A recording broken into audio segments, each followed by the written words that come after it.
Men prokuror bo'laman derdim birinchi sinfligimda. Prokuror bo'laman derdim. Bitta o'rtog'im lutchi bo'laman derdi, bittasi kasmana bo'laman derdi. Shuna dirdik yoshligimizda. Bir o'qituvchi ayol o'quvchilardan so'ragan ekanda, kim bo'lasan deb bitta so'rasa, bitta o'quvchisi men sahoba bo'laman degan ekan.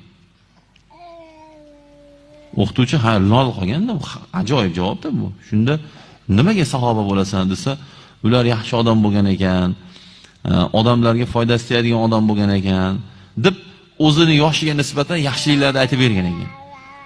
Ha, buni qayerdan bilasan desa, kunda kechasida onam menga shuni ertak qilib o'qib beradi. Ko'ryapsizmi? Bir bor ekan, bir yo'q ekan, it o'lib qolgan ekanda o'rniga hayoti sahoba, tarixi Muhammadiyya,